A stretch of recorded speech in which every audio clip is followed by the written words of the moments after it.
it's all pretty important, you know.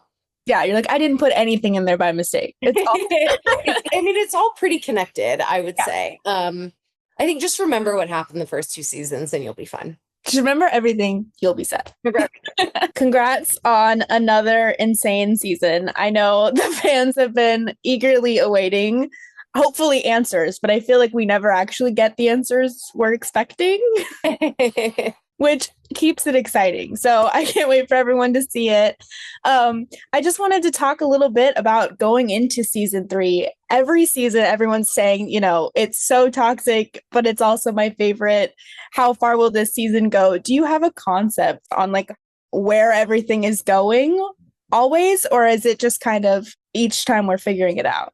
It's a mixture of both. I've always had sort of the overall beginning, middle, and end of the series in my head, but the small, minutia and details and certain character arcs absolutely change.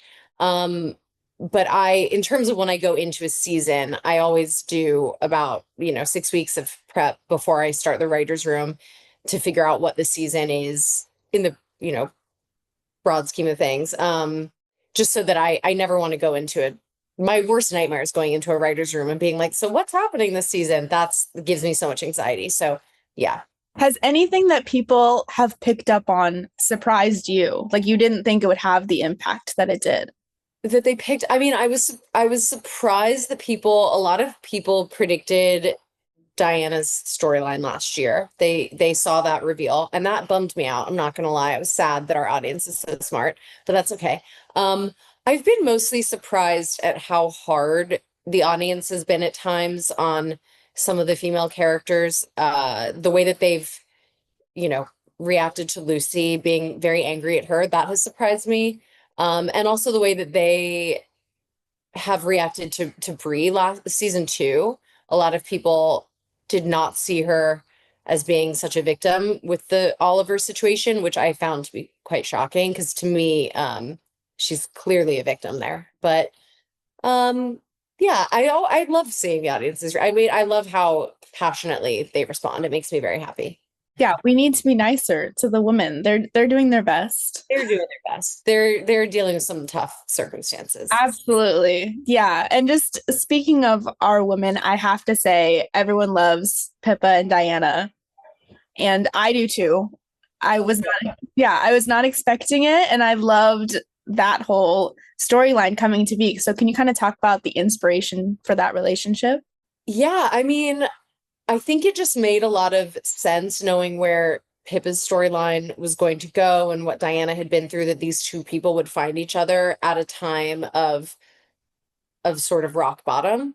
But also, I'm always just trying to kind of ask, like, what are pairings that people don't see coming? And I realized, oh, we haven't seen Diana yet in 2015 after season one. And so I was like, oh, the world is wide open of where she could be and who she could be with. So it sort of came from that. I yeah, but and then once we realized that that was going to be a pairing, I loved that it brought out such a softer side in Diana. And for people that are a big fan of that relationship, is there anything you can tease for them for season three? You'll see a lot more of it, I would say. You'll see a lot more of it. I think it's a bit of a roller coaster, but I don't want to give anything away. But I think that the people that are Diana and Pippa shippers will be happy.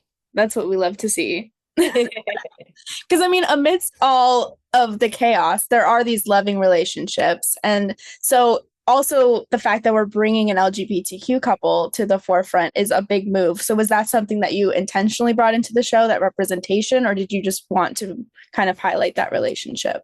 Um, I mean, it's a bit of both. I obviously was aware that it was bringing, representation to the show, and that I was very happy about that, and that mattered to me. I always knew that Pippa was going to be queer, but having Diana also be was sort of a surprise to me. But the most important thing to me was not have their storyline be about that.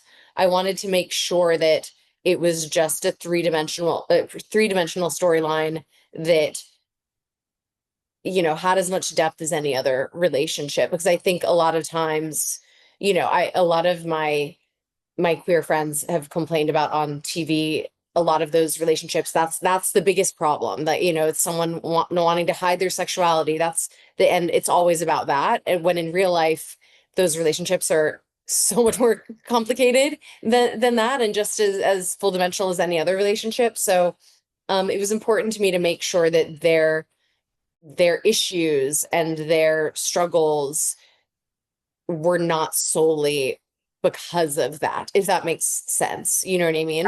Like Diana isn't necessarily ready for this relationship, but not because it's a gay relationship, because of everything else she's dealing with. Yeah. They have enough trauma. They don't They have need they have enough to deal with. Yeah, for sure. For don't sure. need anything else. Well, just going into season 3, is there anything that's important for fans to kind of remember before they take this ride?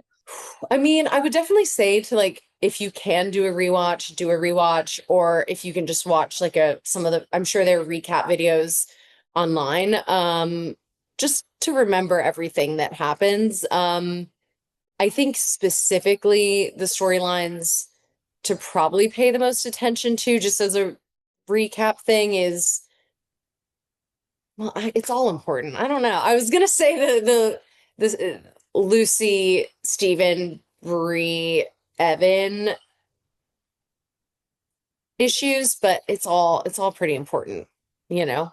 Yeah, you're like, I didn't put anything in there by mistake. It's all I mean, it's all pretty connected, I would yeah. say. I think just remember what happened the first 2 seasons and you'll be fine. Just remember everything, you'll be set. Remember